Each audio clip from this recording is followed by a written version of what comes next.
All right. Good morning, everybody. I'm not the master of ceremonies, but I'm just going to say I'm a member of the community. My name is Ramiro Berardo. I'm a professor of environmental policy at the School of Environment and Natural Resources. I'm here to just make a quick announcement. I'm also the director of a documentary on water affordability in Ohio called And Water for All. It's a movie that I was able to direct and produce with the help of many people that are here in the room. It was tied to the EPN through the March event. We actually premiered the movie here in March for World Water Day. And you can actually find it on YouTube. So if you go to YouTube and you just type And Water for All, you'll see the movie there. It's also premiering in PBS Western Reserve this week. We've been lucky that they've placed the movie quite heavy in the rotation. It's going to be shown 6 times in the next month. That's a station that covers Northeast Ohio and the western portion of Pennsylvania. Has a combined viewership of over 5 million people, so we're really excited about that. And I just wanted to invite you to check it out. If you want to see the resources that come with the movie, outside, right to the left of this door, you'll see a table with a QR code. You can just take a picture, and it's going to take you to the website of PBS Western Reserve with all the information about the movie. And otherwise, check it out on YouTube. Thank you, Joe, for the time, and have a good event. Thank you.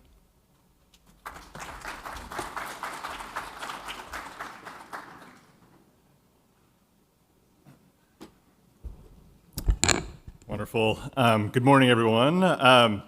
So I am emceeing, but still new to this. I still, probably like most of you, feel like Jeff Sharp should be the one up here because he's been the one that's been here for years. So I am not Jeff Sharp, but I'm for the second month in a row, I'm not.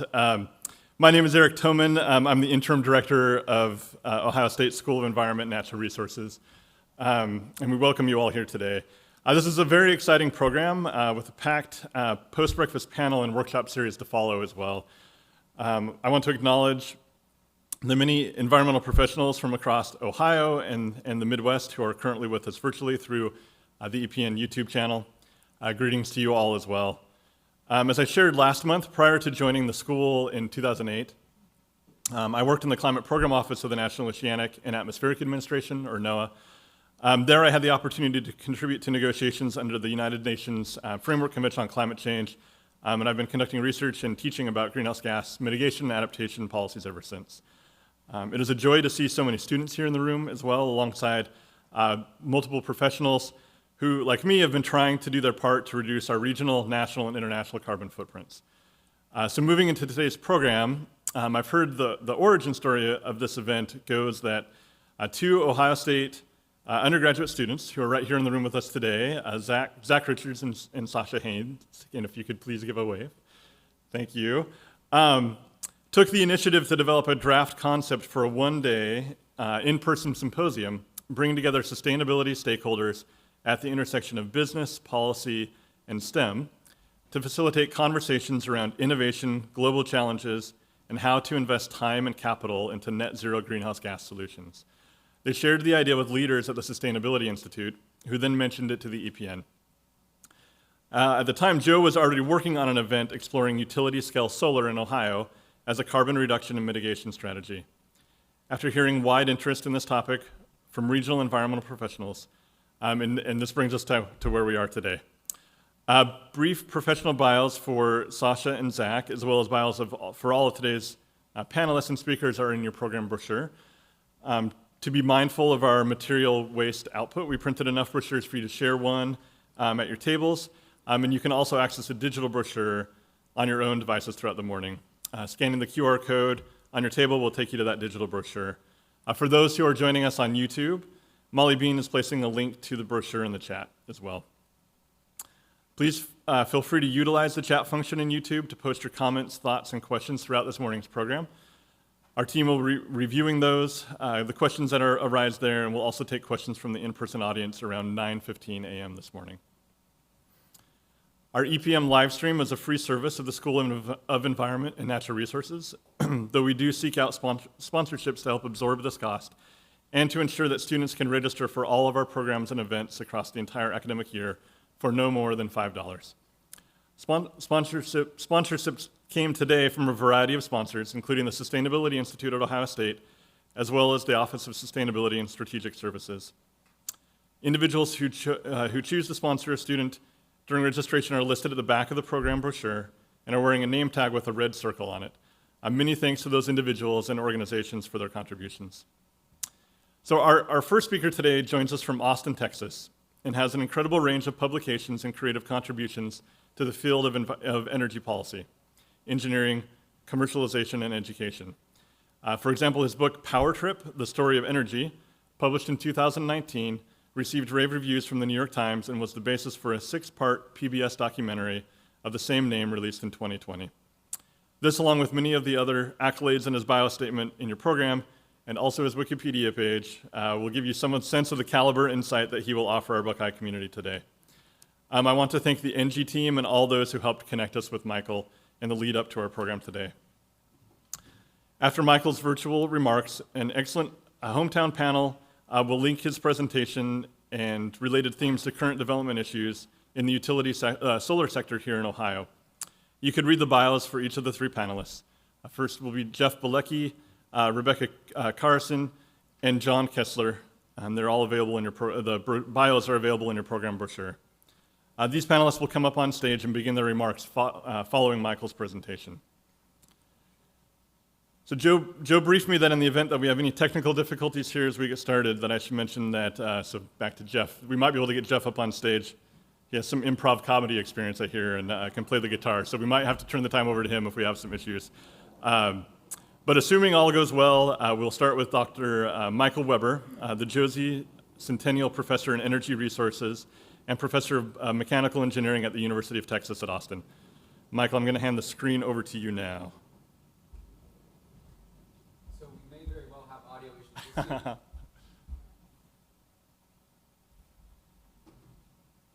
Go for it, Michael. Hey, Michael, we see you. Do you want to unmute?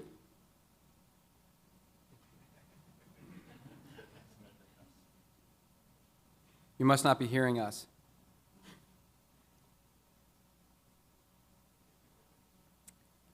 Isn't this fun, right? The joys of...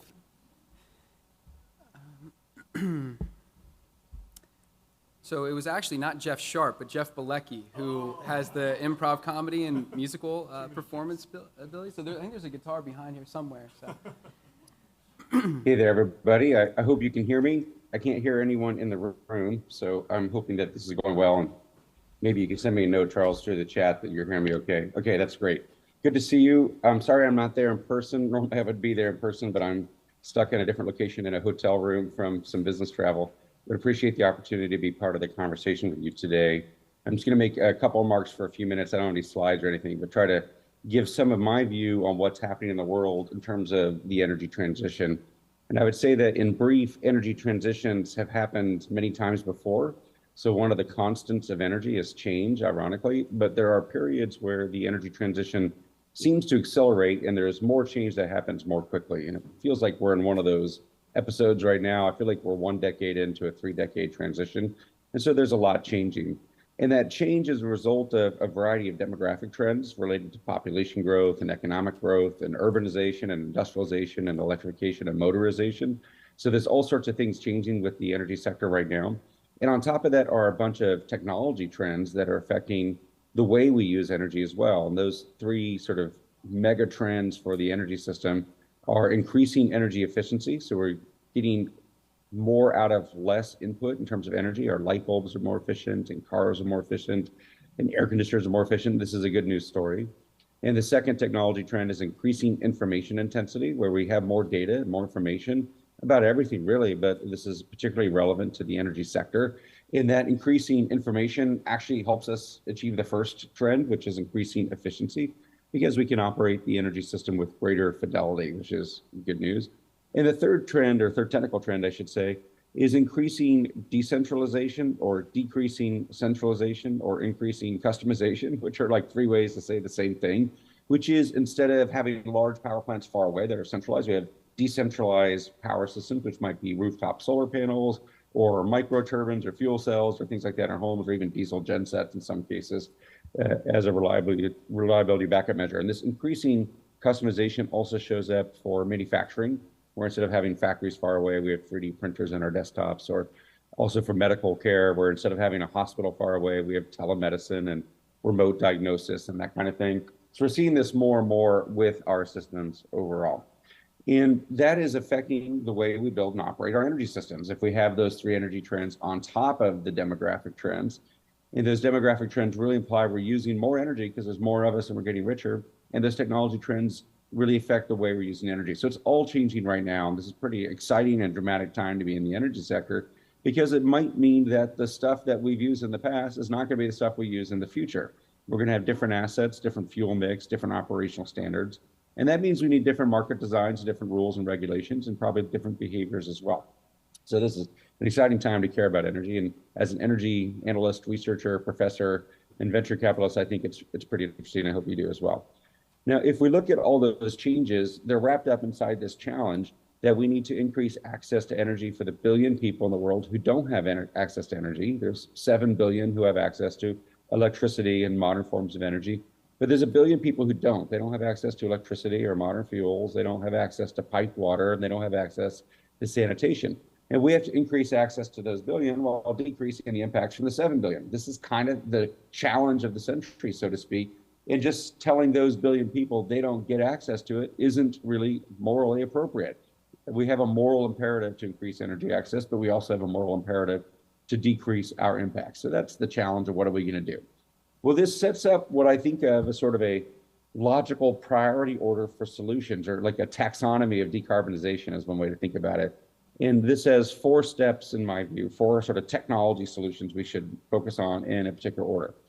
And the first step is efficiency and conservation, that we should invest in efficiency and conservation just to reduce the height of the hurdle we have to clear. That if we do efficiency and conservation, it just makes the scale of the problem simpler to tackle. And we should do that as quickly as possible. And unfortunately, efficiency and conservation are often very difficult to invest in. The business models are more complicated for a variety of reasons. And so it means things like codes and regulations and personal behaviors.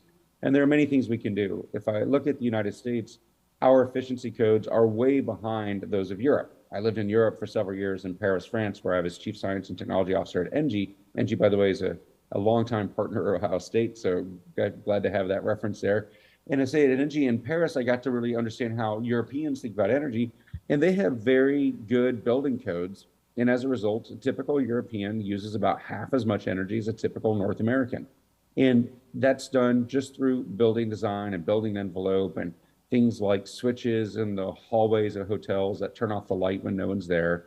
And it also means you can't turn on the lights in your hotel room until you put the key in the door or the key switch, and just a lot of little things. And then on top of that, there's a behavioral element, which is Europeans personally and culturally take efficiency very seriously. So efficiency is something that you can get to with codes and also with design.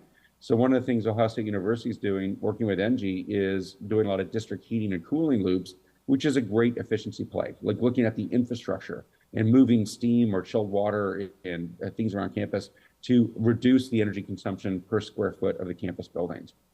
And this will save a lot of money. It will avoid a lot of carbon dioxide emissions. And it's a great first step. And you can do that in the campus environment, and really hats off to Ohio State for being a leader on this. And I think that's our first priority, efficiency and conservation. We need to do that as a society. We need to do it as individuals. We need to do it as college campuses, and we need to do it as companies. The second step of decarbonization is really electrification. We need to electrify as much as we can. And there are a couple of reasons for this. One is the power sector is decarbonizing in parallel. We are building wind and solar, and hopefully we're building some geothermal and keeping nuclear alive, and probably adding carbon capture. We're shutting down coal, which is pretty carbon intensive. So as we do that, the power sector cleans up. And as the power sector cleans up and we electrify other sectors, that will help us decarbonize those other sectors. So this is really a way to get better performance from other sectors by electrifying them.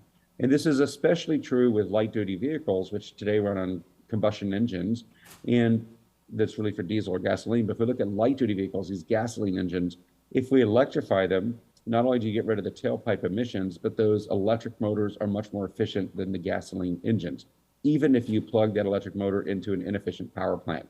Even if you plug that electric motor into a dirty power plant, it's still cleaner than the tailpipe. And so by electrifying light-duty vehicles, we get improvements in efficiency as well as a lot of avoided energy consumption and CO2 emissions. And then we can think about the same thing for electric heat pumps for heating and new buildings and just a lot of other processes in society we could electrify. So the first step is efficiency and conservation, and the second step should be electrification, and we should electrify as much as we can. But the third step is green molecules, because it's hard to electrify everything. There are certain parts of the economy that are, I won't say impossible to electrify, but expensive to electrify. Things like industrial heat for steel making or glass making or cement or aviation or chemicals manufacturing or marine shipping. So there's just, or long haul trucking even. There's certain things that are hard to electrify. It's easy to electrify heat and mild climates. It's easy to electrify light duty vehicle transportation, but some of the other parts of the sectors of the economy are difficult to electrify. And so we'll want green molecules for that. And we can sort of put some numbers on this. Today in the United States, electricity is about 40% of our overall energy consumption. That might double. It might go to 80%. It might be like 70 to 90% of our economy is electrified. Well, that means 10 to 30% is not electrified. And we're going to need low carbon molecules or clean molecules for that part. And that's going to be hydrogen or hydrogen carriers like ammonia and methanol, formic acid, and things like that. And that really gets us almost all the way there. And then the fourth step is carbon management, because there might be parts of the economy where we're using molecules where we can't quite use green molecules, and we have carbon emissions to scrub out either at the point of emissions or through direct air capture to remove it out of the atmosphere. Any way you look at it, we're going to want to do carbon management, especially if we feel a moral imperative to go negative on our emissions, to take CO2 out of the sky to return us to pre-industrial levels. And personally, I feel like we have an obligation not just to stop the pollution, but to clean up the pollution we already did there, to reclaim the atmosphere, so to speak, kind of like we've done with reclaiming coal mines or reclaiming waterways. Let's do what we can to return it to their pre-industrial status. And that's the fourth step. So if we look at the four solutions, it's really efficiency and conservation, electrification, green molecules, and carbon management. Well, that's kind of the suite of options we might look at. How might we get there? Well, as a part of that, there's a lot of reporting and guidelines and targets. There are now policy targets in the United States. The US federal government has not been a player in climate change for the most part for the last decade. And now in the last year and a half, there's a lot happening. There's the Infrastructure and Jobs Act. There was the Energy Act at the very end of the Trump administration in December 2020. There's IRA, the Inflation Reduction Act. There's a lot of things happening at the federal level, which gives us some targets that are targeting decarbonization of the power sector by 2035, or making a lot of progress in decarbonizing the economy by 2050. So these targets are pretty helpful. There's also some SEC rules and development that will put pressure on companies to do reporting of their climate risk or their carbon emissions. There are ESG criteria. And by the way, SEC is Securities Exchange Commission. ESG is environmental social governance. There are ESG criteria that investors are using to put pressure on companies to clean up their act from a labor justice perspective, but also from an environmental perspective. And so investors are now demanding that companies disclose what their emissions are and what their risks are, either scope 1, scope 2, scope 3, or any other kind of climate risks. And that investor pressure is going to give companies a lot of incentive to change their emissions profile. Consumers are demanding it. They want to have markings and labels about what companies are cleaner, what the carbon footprint is, what a pair of jeans is less carbon intensive than another pair of jeans, that kind of thing. And then also the employees are going to start demanding that of their employers. So there's pressure from the consumers, the employees, the investors, now the government, for people to clean up their act, which raises a lot of sort of requirement and sort of opportunity for reporting criteria and benefits, like we do for other things. We have to report climate risk for other companies, for other parts of companies, including like the profit and loss statements. And so I think this is a pretty exciting time on them. One quick comment, because I see my time is up like in 30 seconds. I'll say is that there's different dates we have in mind by which we must decarbonize. And I would say the short story is basically climate change is urgent and important. It's important. It means it's high stakes. It affects all of us around the world. Therefore, we must take it seriously. But it's also urgent, which means we have to take action sooner than later. The later we wait, the more difficult and expensive it is. And the sooner we move, the cheaper it is and easier to solve the problem. And so we need to move more quickly. And by when we do what is one of the questions for a lot of the policies. And generally speaking, people kind of picked 2050 as a timeline for this. It's not really driven by climate change. I mean, we should probably take action by 2040 from a climate perspective, but 2050 is sort of a convenient compromise, it feels like, from a policy perspective, in that it's close enough that it feels real. It's closer than, say, 2100 or 2085, but far enough away that the people who are making the pledges today won't be around to be held accountable for it. And it's also long enough that it gives us a chance for maybe a graceful transition. Instead of turning things off tomorrow, we have a couple decades to wind stuff down. So 2050 is sort of a made-up date. It's sort of reasonably close to feel like progress, but reasonably far away that might feel possible, and no one will be blamed for it. But there's another date in there, which is 2035, to decarbonize the power sector. And that date actually isn't really made up. That date's driven by the asset life of the different power plants. If we just look in the United States, most of the CO2 emitting power plants will be retired by 2035. And so that's a more realistic date, at least for the power sector, if not the economy as a whole, because that's when things retire. We can just shut them down when they retire and not replace them with dirty stuff, replace them with clean stuff. Also, 2035 is when major manufacturers like Volkswagen, GM, and Ford have announced they're not going to sell you combustion engine vehicles after that year. So it kind of aligns with what a lot of the major manufacturers, at least of cars, have said they're going to use as the endpoint. They're only going to make electric vehicles from that point forward. You won't be able to buy a car with a tailpipe after that, even if you want to, at least not from the major manufacturers. And just to put some reality on that, the CEO of ExxonMobil, Darren Woods, announced on the record a few months ago that he thinks 100% of all light-duty vehicles or personal passenger vehicles by 2040 around the world will be electric. The CEO of ExxonMobil says 100% of all cars, 2040 and beyond, will be electric. And he says that's fine for ExxonMobil. Those light-duty vehicles will need a lot of plastics. We make plastics, so it's fine. They also make hydrogen.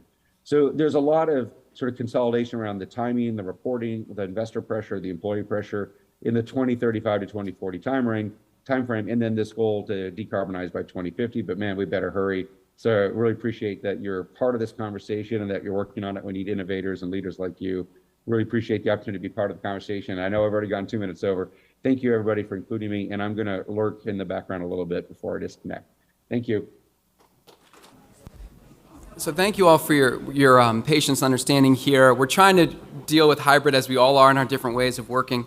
But what was great in our small chat, Jeff did express the ability to do some improvisational work. So if there's any sort of thing you want to do, no, we're about to switch back into things. Thank you all for your patience. Why don't we just go ahead and resume? So Jeff Bielicki, you want to start us off? Sure. So as I've already been introduced as the one who makes things up as it goes, I actually, people say, you know, you still do improv? And I say, yeah, I teach.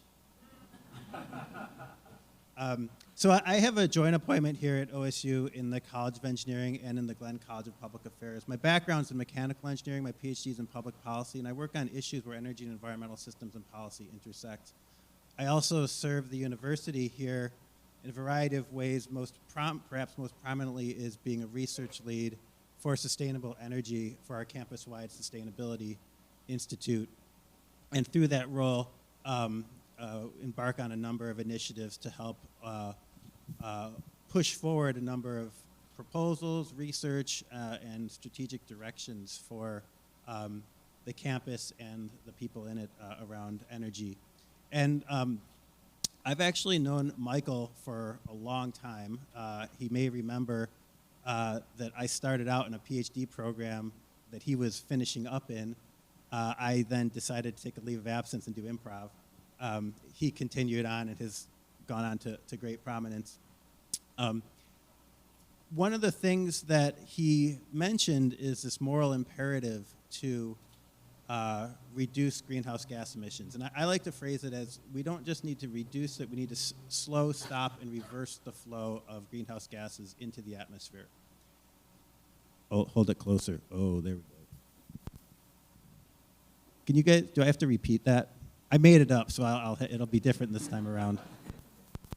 So we need to slow, stop, and reverse the flow of greenhouse gases, most prominently right now, carbon dioxide in the atmosphere, but methane, with the principal component of natural gas, is also a huge issue, in part because of the way our societies are organized, is that we rely on a lot of natural gas, and infrastructure can be leaky.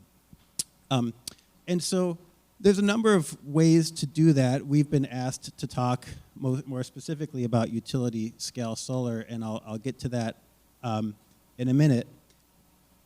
One of the things that Michael also, in his emphasis on the moral imperative, is that here in the United States, we are responsible for a vast amount of greenhouse gases in the atmosphere over the course of our development. And we need to take ownership over that.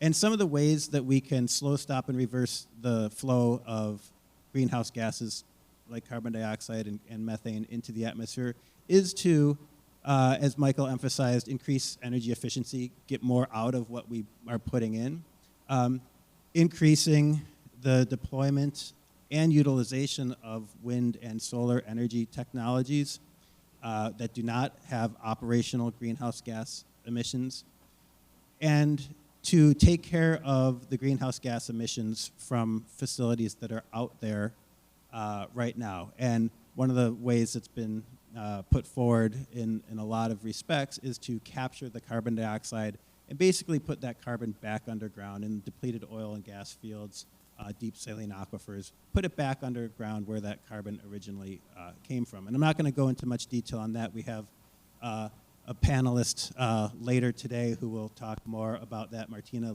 Leveni. If she gets anything off, you can blame her postdoc advisor. That'd be me. So with respect to wind and solar, I said not just deployment, but I also said the utilization of wind and solar. It's not just sufficient to build more wind turbines or to put more solar photovoltaic panels out there. We need to be able to rely on them for more hours of the day than we do. So we need to increase the time that we rely on them. And that can happen by increasing, by technological innovation, and also the ability to store the electricity that can be generated when the wind is blowing or the sun is shining. Here in Ohio, we sometimes have a complicated relationship with the sun, but we do rely on the sun for our agriculture, right? And we have a lot of agricultural farmland here in Ohio. And this farmland provides a great opportunity to put out more wind and solar, to deploy more wind and solar. There's this common understanding or common perception that putting solar photovoltaics on farmland takes that land out of production. In fact, out of agricultural production, and there's pushback, understandable pushback on that. But in fact, when you think about it, there's a lot of complementarities. The vegetation can help cool the panels, and those panels can then operate more efficiently. And there's a lot of understanding around what's called agrivoltaics or agri-solar or agri-PV that is about the mutual benefits of solar PV and agriculture. The solar can provide some shade, it can provide some more consistent soil moisture, a lot of ecological benefits as well. And in order to do this, to put more solar out there, we need land, which we've got a lot of. It needs to be relatively flat, which we have a lot of relatively flat land. We need sun. We occasionally get sun here, today notwithstanding. We do get sun. And we need policies, and we need people. The policies do I have to, okay. I'm a migratory microphone. The policies. The policy context for siting renewable energy here in Ohio is a bit challenging, and we have, our deployment has tapered off relative to our neighbors over the past decade or so. And I also emphasized that we need people, and when we think about deploying solar, it's not just about the technical ability to generate electrons, to generate electricity from sunlight. It's about the people accepting those facilities around them. We have a lot of history with opposition to wind turbine siting, to transmission line siting, to large centralized power plant siting.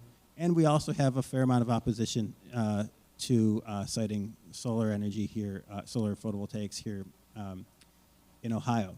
And it makes sense, right? If we are now changing the rural landscape and the aesthetic that people are used to and comfortable with, then understandably you might have some opposition, and it's understandable. But we need to work together to understand the concerns and not just sort of try and force things on the people.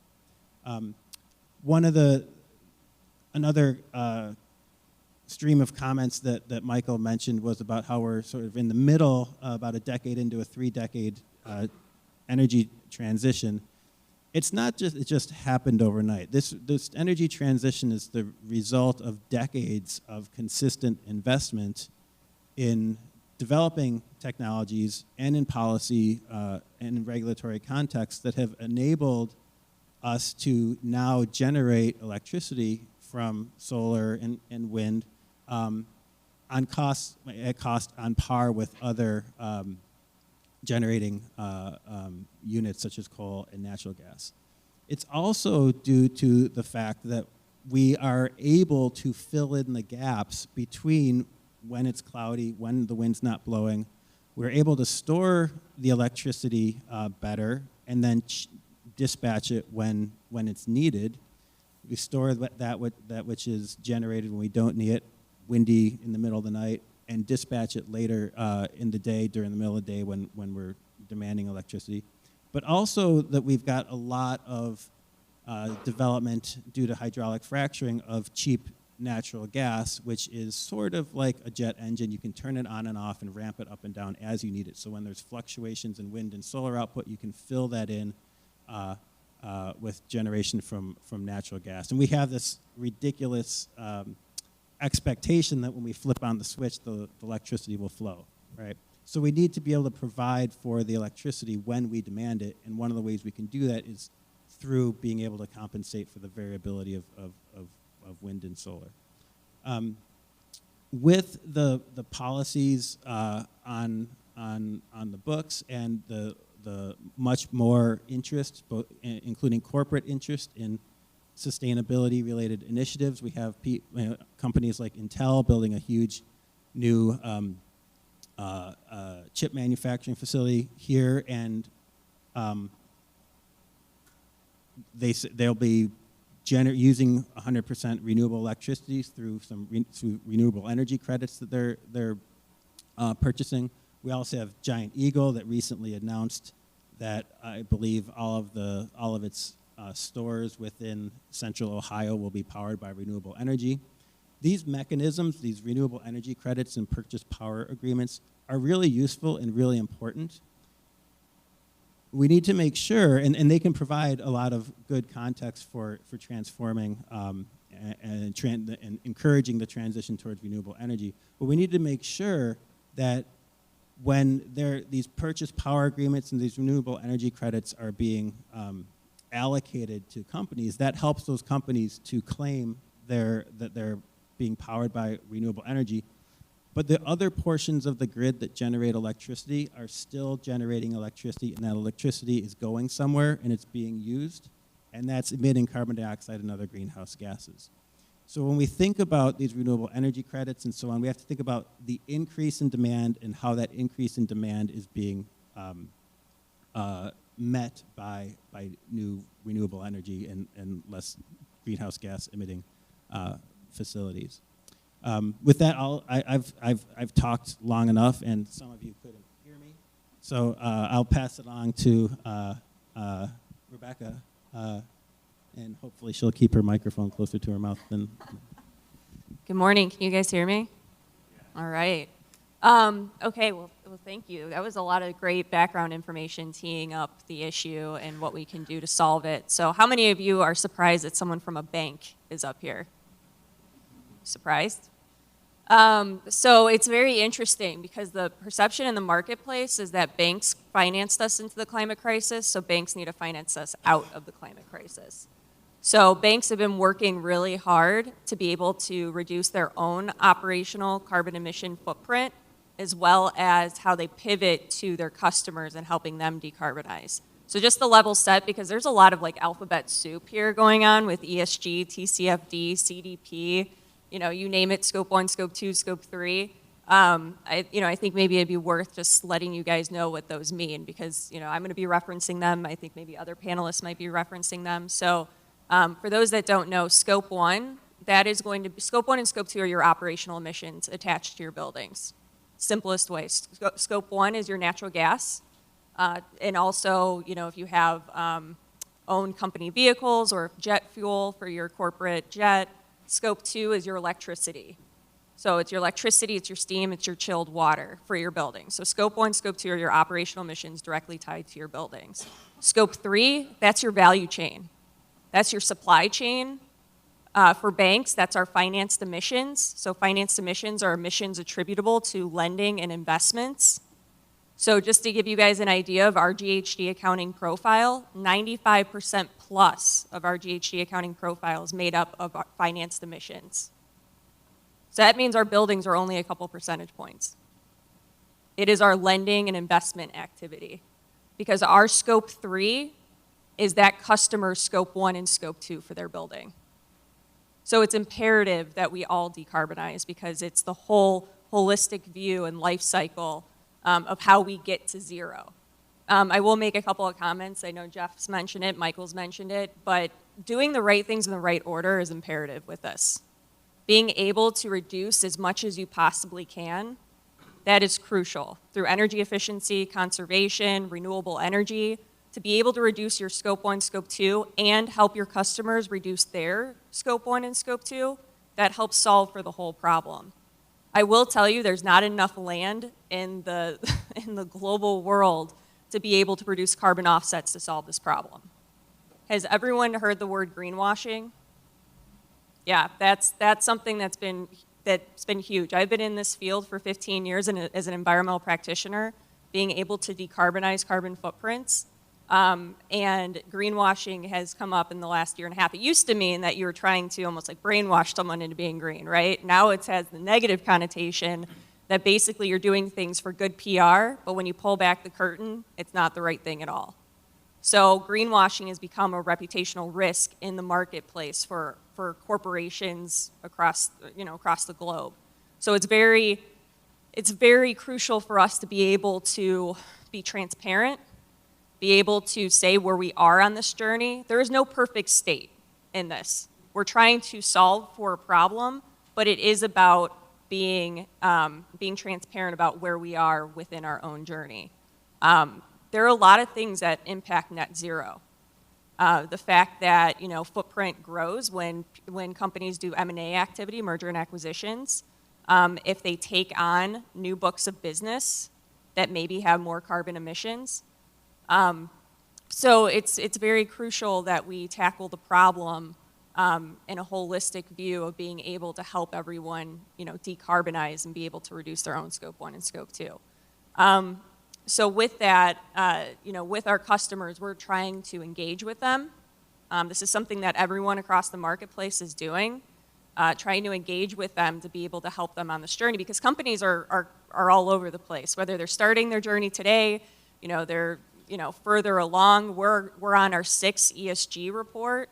Some companies are just starting right now to produce an ESG report and have an environmental program.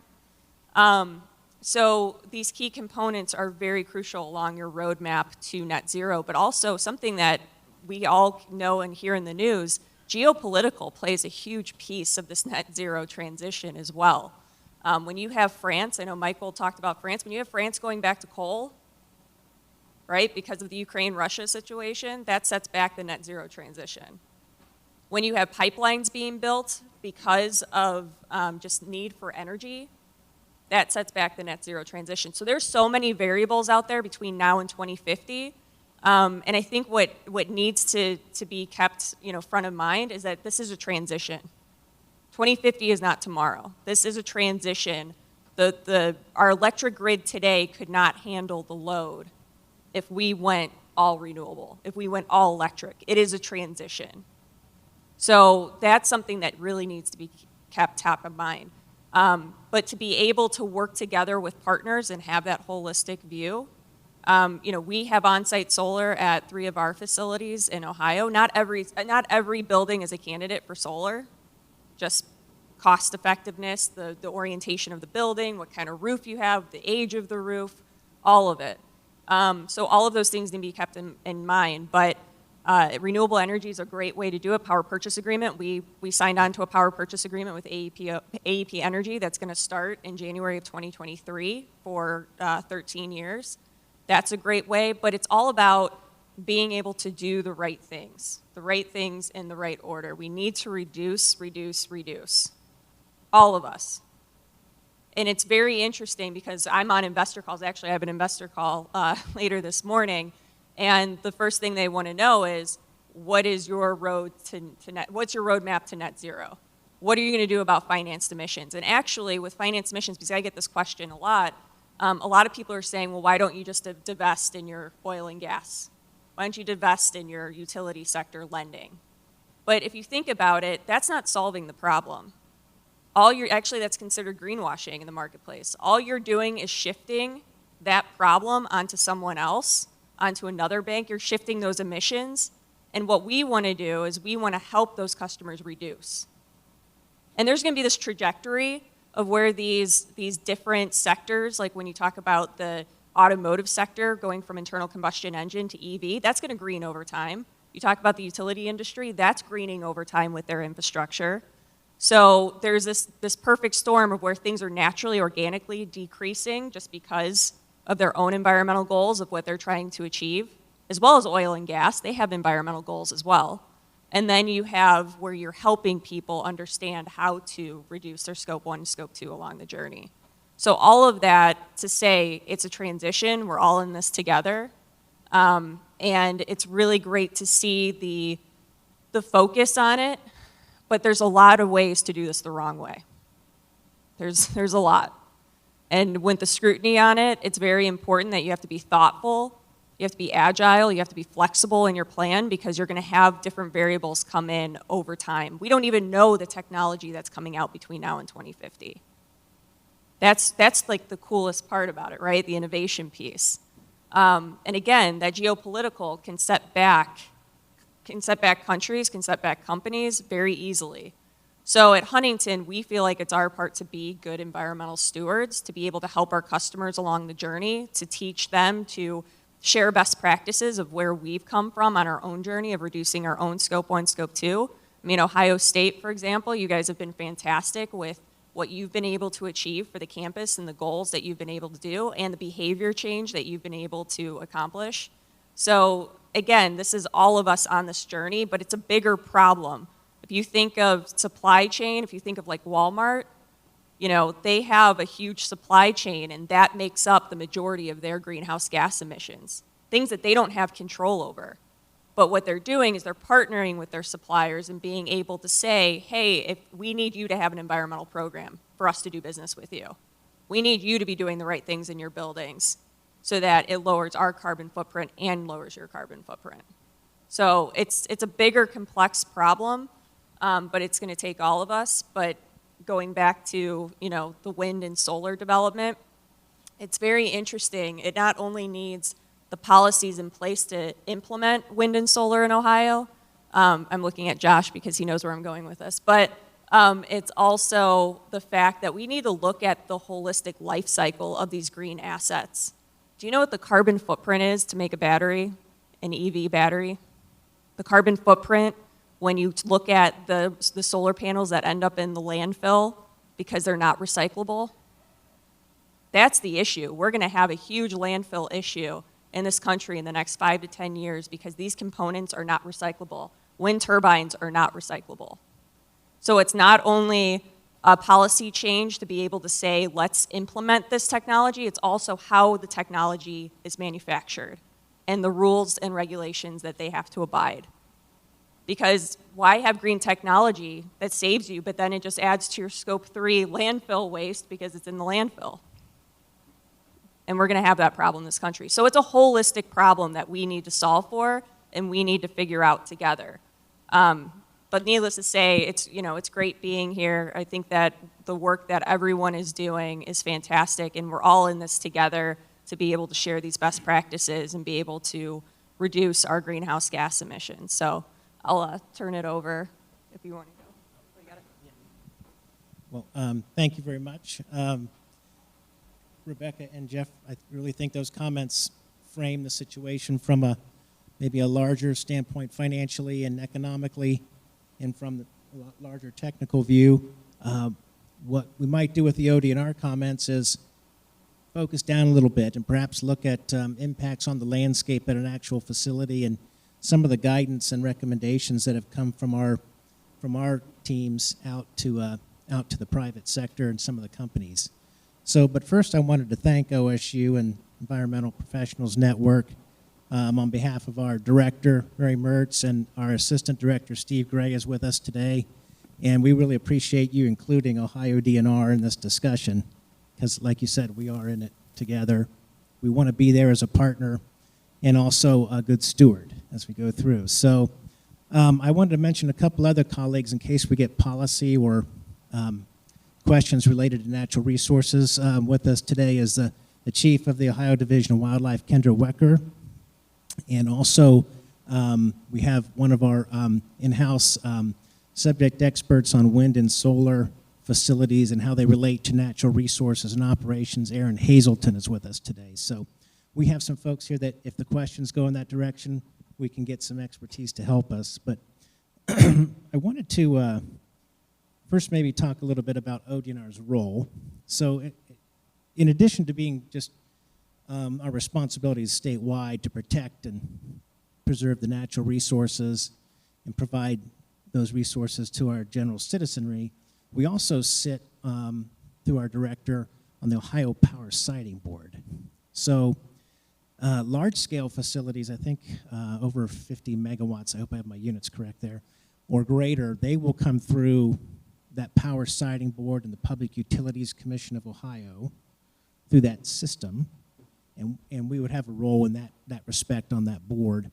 And then down inside the inner workings of the review of such complicated projects, we have many interactions with technical staff, program staff at the Power Siting Board, and that's where we exchange comments and recommendations. So I just want to kind of to put that out there. That's how it connects in the inner workings of some of the state government work. But also there's just the general protection of our natural resources as part of the cost of doing business. So I did want to mention also that our director definitely saw the increase in solar facilities, wind too, other forms of energy too. We definitely support development of a broad array of energy resources. But in particular with solar, we were seeing many facilities come across our desks, or maybe a lot of facilities that were just under the threshold, but still were being put out on the landscape. And I think we tallied up recently, thanks to my colleague Aaron and others, that right now in Ohio, roughly, commercial scale solar facilities are encompassing 25,000 or more acres. So that's a pretty good amount of land, you can imagine. So we wanted to also look into this. Our director challenged us to make sure that we were proactive, that we provided as much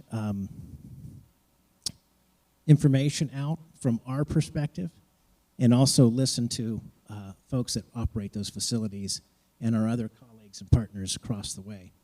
But we did come out with some guidance last April, and we encourage solar facilities to take a look at that as they integrate their operations to the landscape. And I just wanted to mention a few things when we look at it from that perspective.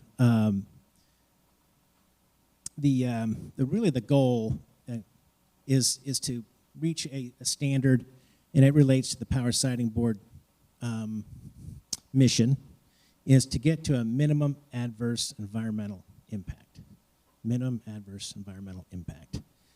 So we think our guidance can help companies and their consultants get to that point and provide hopefully a balanced way for them to get their license, produce the alternative energy source, but also have as best the possible outcome for the landscape, the habitat, the wildlife, the plant life.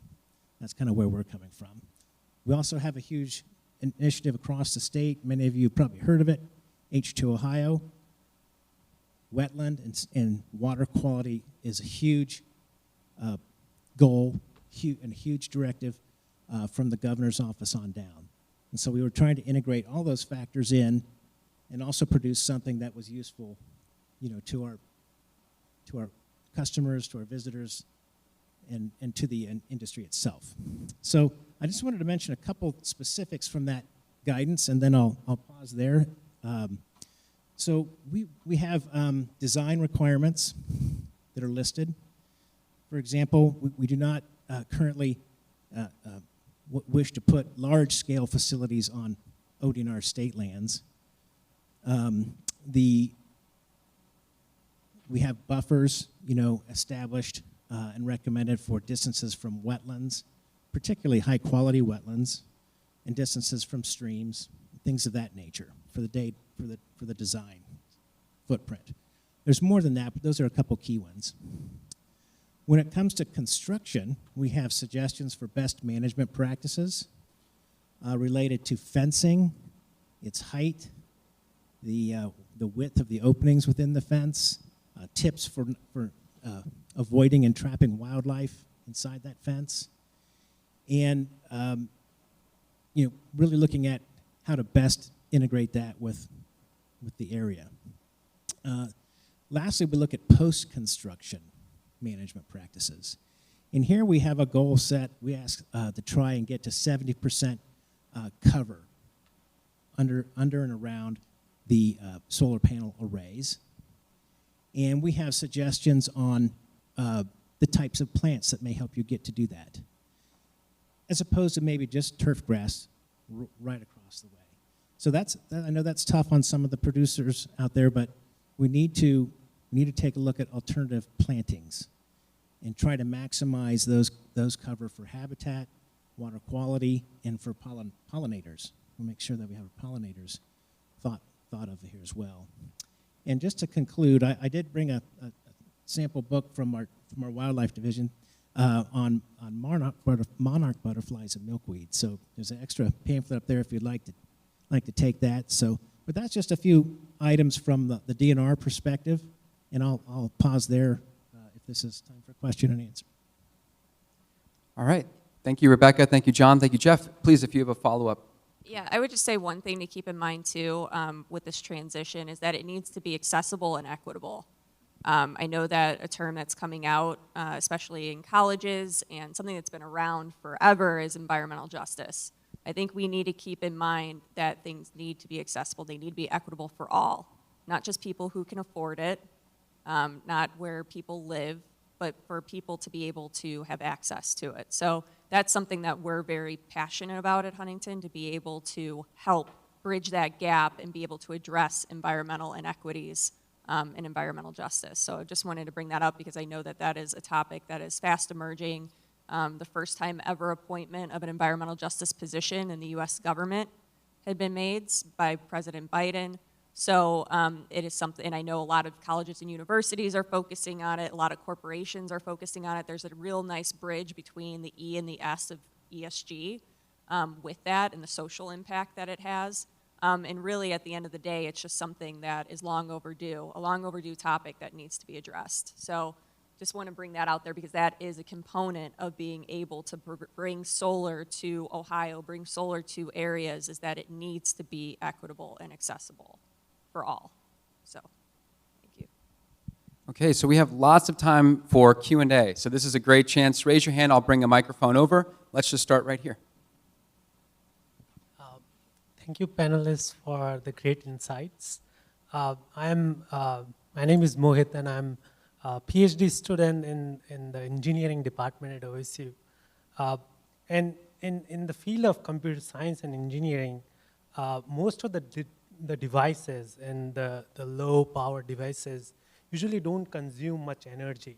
But recently, I came across a technology called blockchain, which I think for the first time I heard has been in the news about its energy consumptions.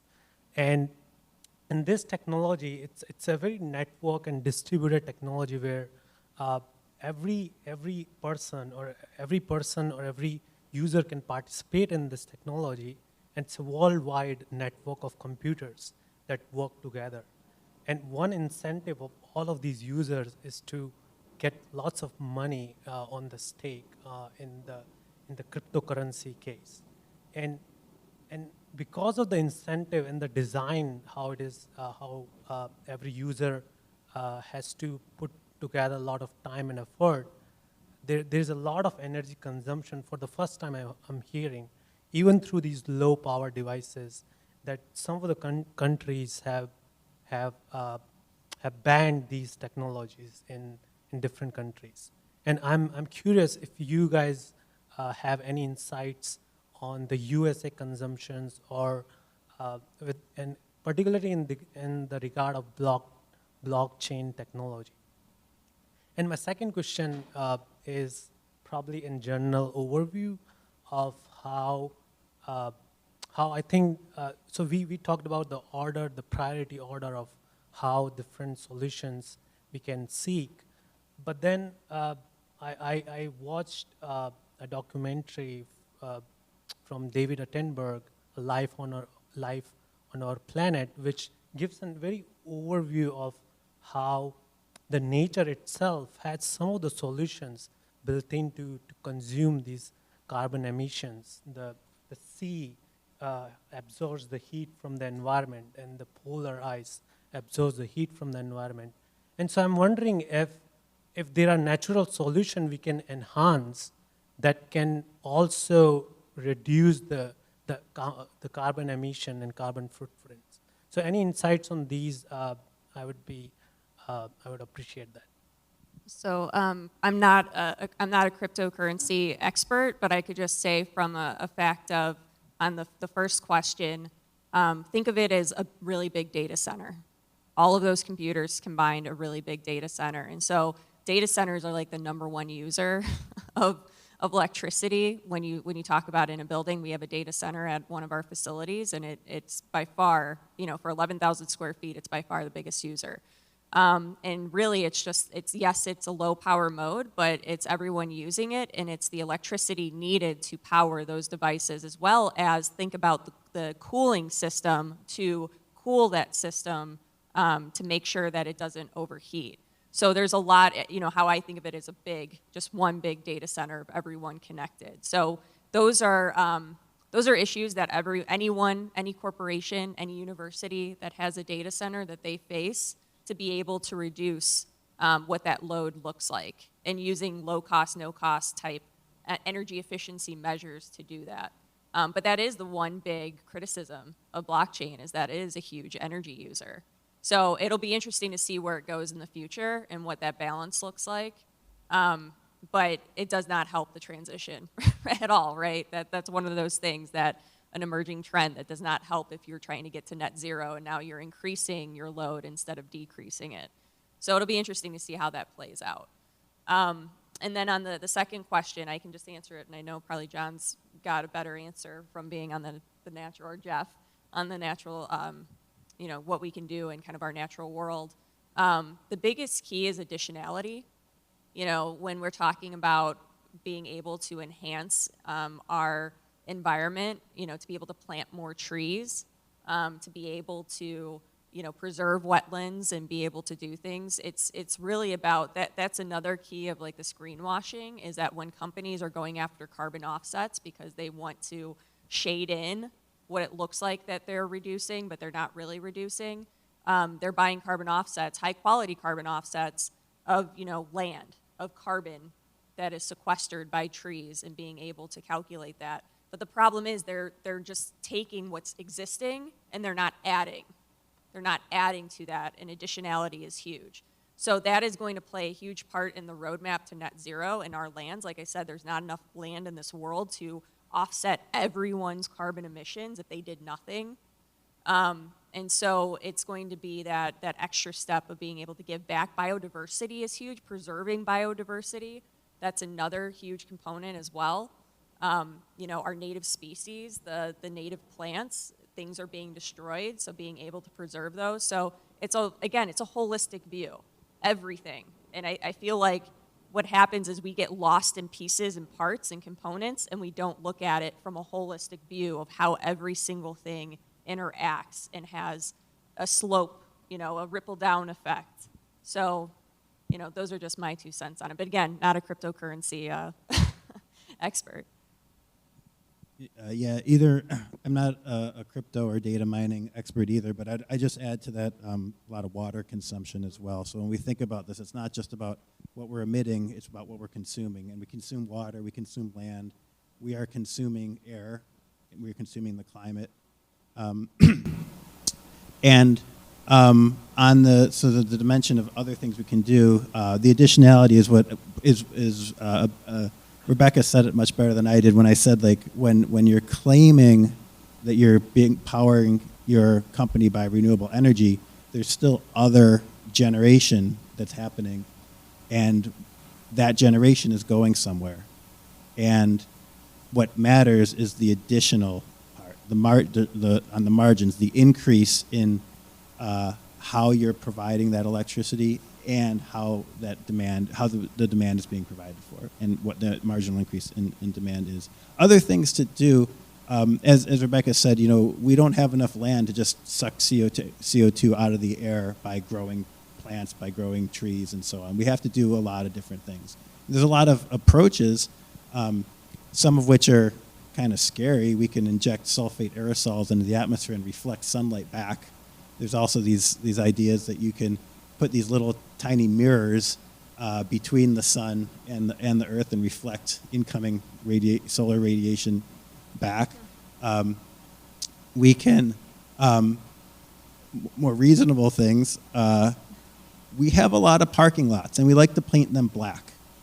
And in the middle of the summer, I don't want to walk across those parking lots in my bare feet, right?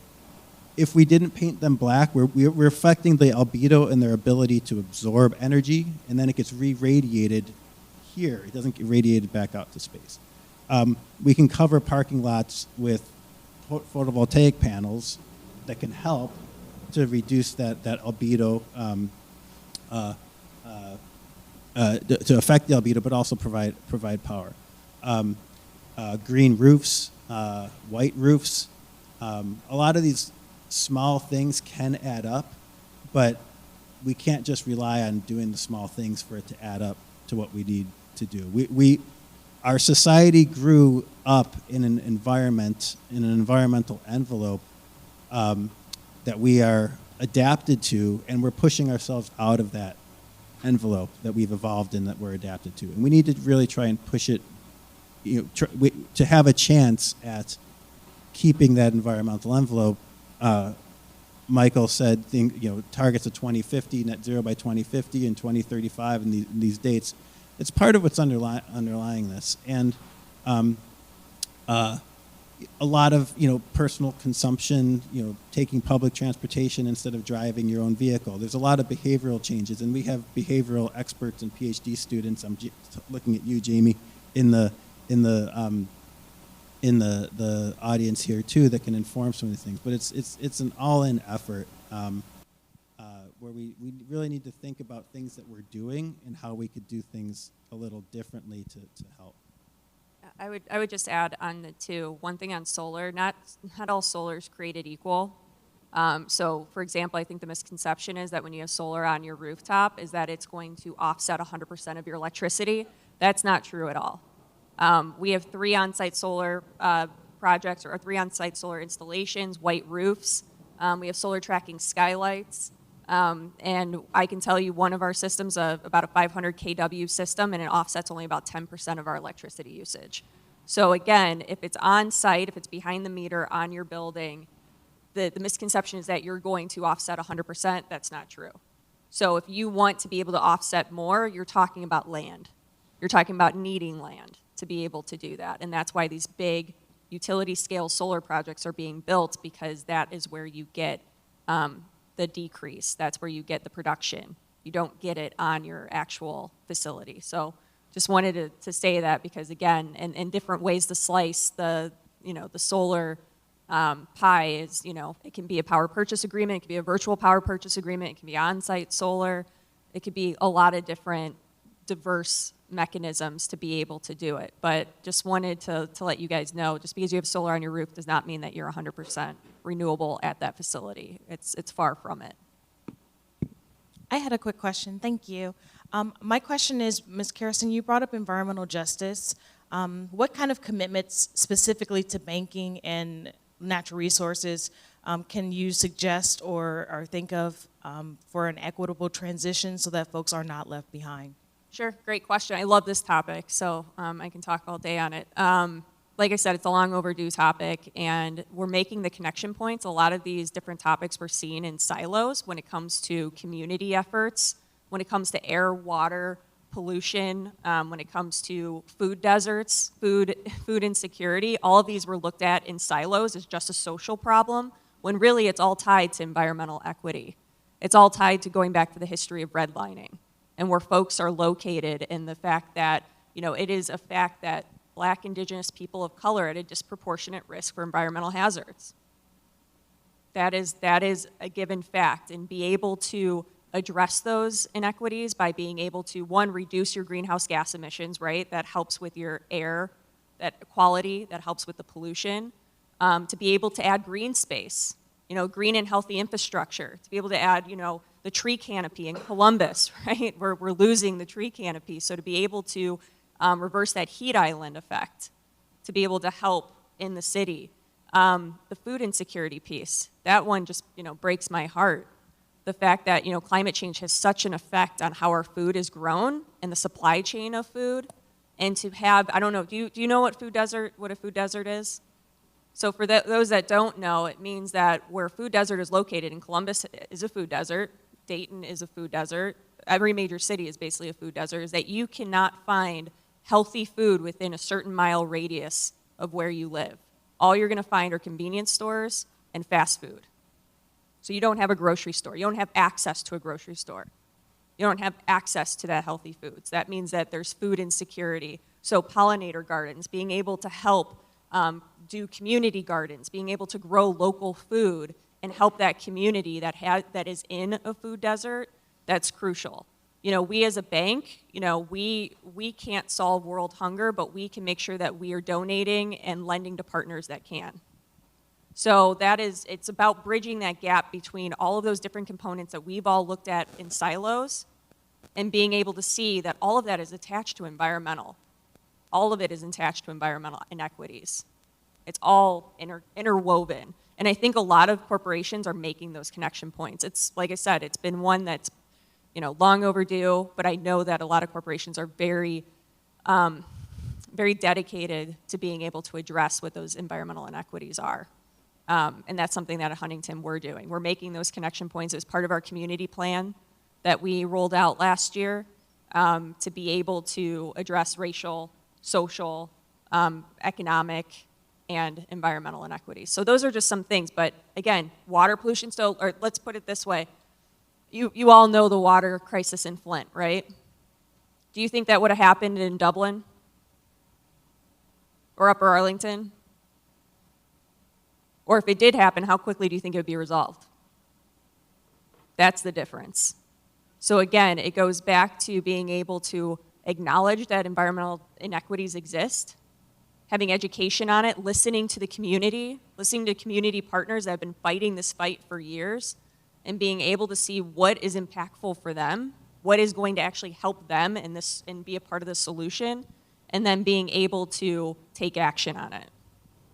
So hopefully that answers your question. I had a question about environmental justice at a global scale. So we discussed about the energy transition, discussing a lot about technology advances that require a lot of unsustainable mining from foreign countries. So what kind of foreign policies or foreign pressures can we put on those countries to make sustainable efforts and equitable efforts? Yeah, no, that's a great question, and that's one that is I think all these countries need to work together. A lot of them just don't recognize what environmental justice is. When I talk about environmental justice, I think that some people look at me like I have 5 heads because they have no idea what I'm talking about because they haven't made those connection points. It is such a new term in a lot of people's world, in a lot of people's language. that they just don't know how to tackle it. But I think as countries, we need to acknowledge that it exists. We need to have education around it. You can't have companies that say we believe in environmental justice and then in another country they have sweatshops for their labor. You can't do that. You know, it's a holistic viewpoint of being able to work with these countries and being able to see how everything is interwoven. Like I said, this is not a one-dimensional issue. This is a multi-dimensional issue.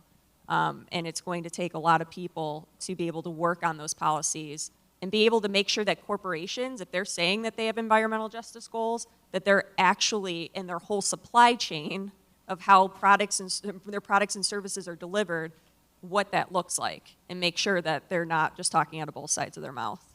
So. Yeah, and in thinking about the supply chain, you know, there's a common belief that wind and solar are benign. They're not necessarily benign. Solar photovoltaics are made out of some exotic materials that you got to dig out of the ground and process and transport and everything. And one of the things that has been a big effort recently, which has been motivated by the security of the supply chain for rare earth elements which go into electronics and so on. The United States, more than 80% of the rare earth elements that we rely on come from China. And there's been a lot of effort to try and develop different sources of rare earth elements to go into our electronics and our computers and everything, and rely on domestic resources. Now, that's from a supply chain security perspective, but if you can also think about it, if we're relying on it within our borders, then our laws and regulations and apply, right? And we can influence. I'm doing it again, aren't I, Joe? We can influence worker safety as one thing. We can invest in the communities that might be where that mining is occurring, and work to bolster the communities and have the policies from the local, regional, and national scales to sort of address inequities as they occur. And at a global scale, like I said before, you know, we as the United States owe the world. We are one of the principal contributors to the climate crisis historically that we're in, and we have to accept that and acknowledge it and own it. Hi all, Chris Tavener with the Ohio Environmental Council. So this conversation around transition, always exciting, always intrigued to hear about ESG approaches from the business community. So I'm curious what role you all think advocacy and organizing can play in ESG conversations, specifically as a counter to companies and politicians actively advocating for anti-climate, anti-renewable policies. So in Ohio, we have Senate Bill 52, which has allowed counties across the state to exclude solar and wind for often dubious reasons. So one or two of you mentioned the cultural conflicts occurring around utility scale solar and wind, conflicts that set the stage for Senate Bill 52.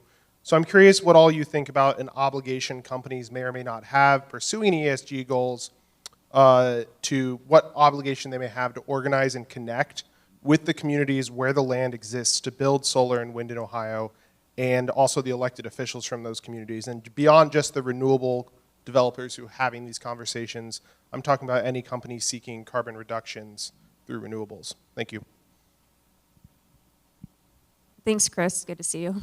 I would say that first and foremost, what's interesting about the ESG debate right now in the marketplace is that politicians are making it synonymous, ESG synonymous with climate only. And as you all know, environmental is very political. It's been politicized forever. Early in my career, I couldn't even say the word sustainability.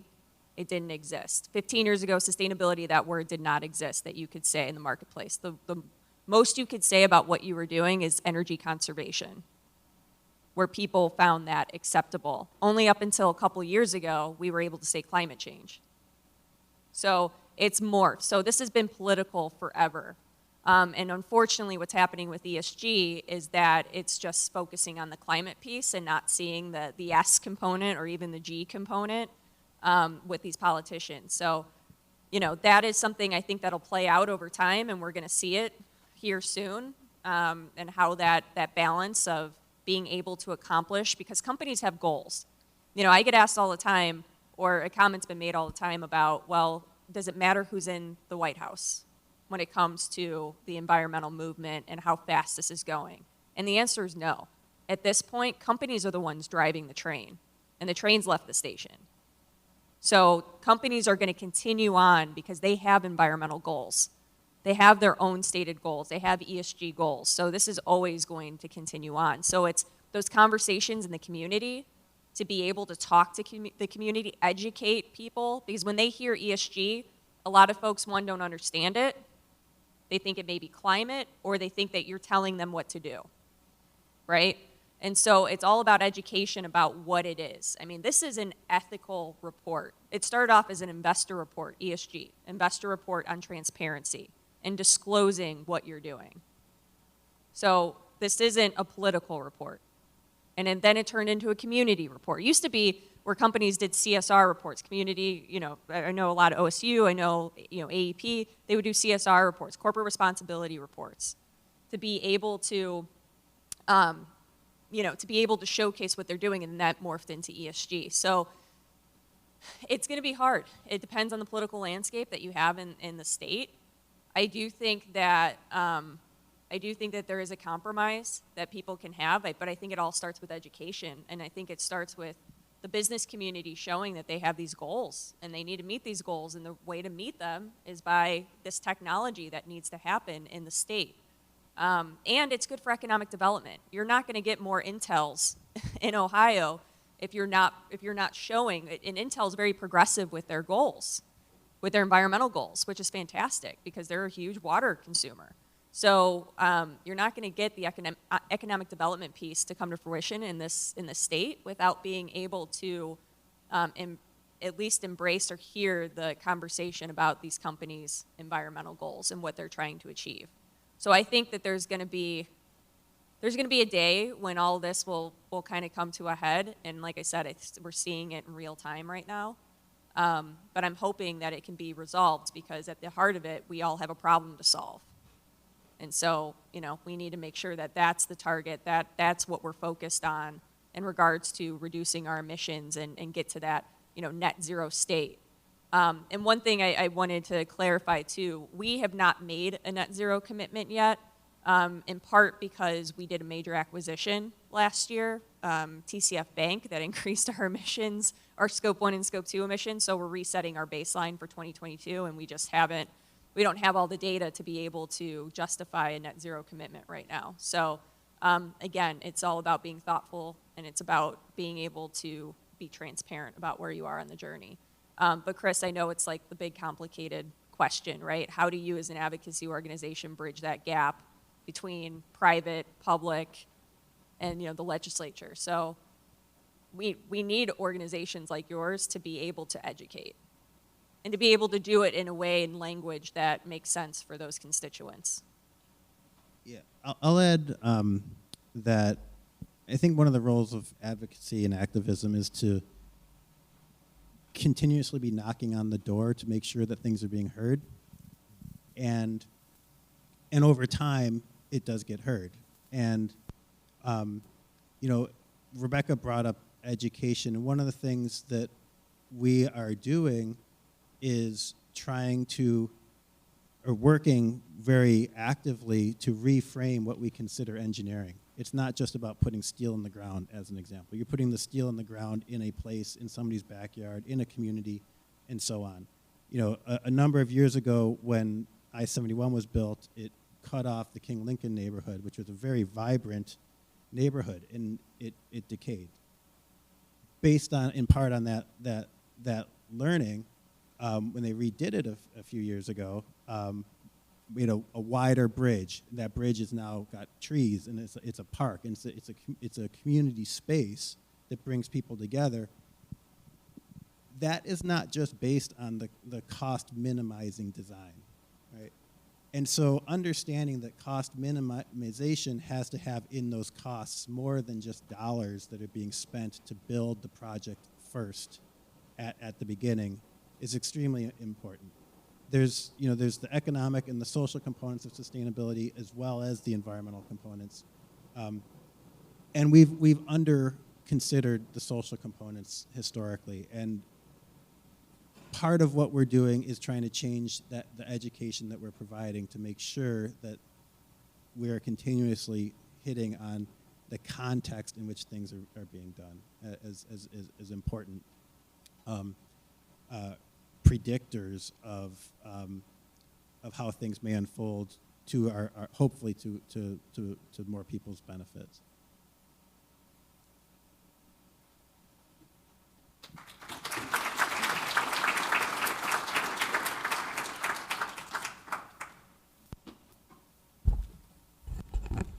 Wonderful. Well, thank you so much to our panelists, to Rebecca, John, and Jeff here, Michael, who joined us virtually as well. This was, I think, a wonderful conversation. And for me, it just, again, reiterates the value of these opportunities that we have to meet. I'm so grateful for the network that this provides, for the opportunities we have to bring people from different sectors, different areas of expertise, different experiences, to join in these discussions. Rebecca, noted that we often think about these in silos. I know many of us are working in many ways to try to break through those silos, and I just really value the conversations, the opportunities that we have here, because for so long, and we still, in many ways, are developed around these silos, and so having these opportunities is impactful and will provide opportunities for us to really see, I think, progress and growth to these questions that are multifaceted, that cross disciplinary boundaries, cross sectors, cross fields. And we think about them at different scales, from local to national, just the substantial challenges we have. I think these have set us up very well for our ongoing discussions that we'll be having today too, and which we'll describe a little bit here as we go.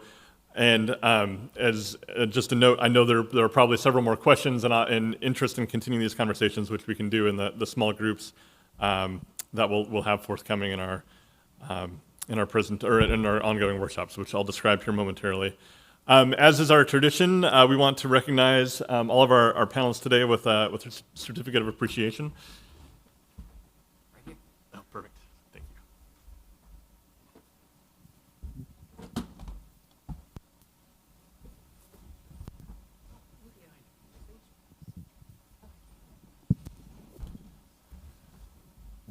We'll send one to Michael as well, who joined us virtually. So these are to acknowledge your work to help us learn and to shape the world for the better, and we thank you for that. We hope that all of you have enjoyed today's program so far. We do appreciate feedback that attendees like you provide during and following our events. For those currently on the live stream, please check out the program feedback survey that Molly Bean has just shared there in the chat. For those here in the room, you will receive a survey via email early next week. Please let us know your thoughts about the topic, the food, really any aspects of the event. We use these to help shape and inform our future events and activities. So I'm very excited to share that for those of us here in the room and more who may be arriving here in the next several minutes, that soon we'll be hosting an original and unique dialogue feature, which will consist of a series of presentations and facilitated discussions about the most encouraging greenhouse gas emission reduction tools and promising strategies for carbon capture, use, sequestration, and storage. Again, getting at some of the questions and some of the conversations we've been having already today. So starting in a few moments, this interactive workshop will invite us to explore, consider, and discuss these topics to advance our understanding of innovative and emerging technologies, regulatory frameworks, policy tools, and organizational management and investment strategies to reach net zero solutions pertinent to Ohio and the broader U.S. Midwest region. Please refer to the colors and topics listed on the screen here. Our event facilitators will be here in this room momentarily. We'll be changing this room around a bit. By 9:45, there will be yellow, blue, green, and red colored sheets of paper distributed evenly at each table. There will only be 4 chairs set per table, so be ready to move around a bit for those who will be joining us in this conversation. The 4 chairs and the 4 colors are intentional. If you know which of the future topic areas you most want to explore, then find a seat placement that matches the color and corresponding topic that you are seeking. So Joe, Zach, Sasha, as well as Matt Griffin with the Sustainability Institute are available to help provide further instructions. And again, I just pointed out Matt, but maybe if all of you could raise your hands again and just wave. So, perfect. And so they can help provide further instructions as we break and for you to find your new location. Okay. So please turn to the back of your brochure for details about our forthcoming EPN events. You've likely experienced animals in your daily life, pets, Canada geese, white-tailed deer, and many more species who have been habituated and adapted alongside certain human patterns. Our next EPN event on Wednesday, November 9th, calls on some experts to ask the big question, what is wild? And to introduce us to leading-edge habituation strategies in the practice of wildlife conservation.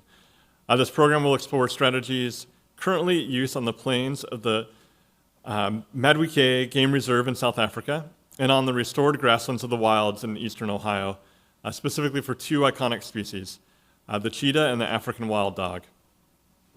Recently, the Columbus Zoo and Aquarium in the wilds led the first successful in vitro fertilization reproduction in the cheetah, a scientific and conservation feat that was possible due to prior animal training and habituation. Kendra Wecker, the chief of the Ohio Division of Wildlife, who happens to be with us here today. Thank you, Kendra. There you are. We'll also share remarks linking these exciting international strategies to our publicly managed lands here in the Buckeye State. On Monday, December 5th, join us on our World Soil Day for a signature evening event that will celebrate two internationally renowned experts who will share about an emerging collaborative community of farmers, scientists, engineers, farm science providers, and food companies committed to improving soil health and advancing agricultural's ability to become a solution to climate change. In January, we will take a deeper dive into how the net zero topics explored today apply within the aviation sector. These programs, like all EPN programs, will be live streamed for free via our YouTube channel. And for more details and to learn more about all of our events, sign up to be an EPN member today. It is free, it's quick and easy at epn.osu.edu. Okay, so for now, please enjoy a brief break featuring more food and beverage in the hallway out here. We'll plan on meeting back in here at 9:45 to start the next session. While you are making your way out the door or clearing off your table, please pay close attention to the zero waste signs and instructions posted above the waste receptacle bins to determine if your items belong in the compost, recycle, or trash bin. And these actions will help us make this a zero waste event. We thank you all for your participation today.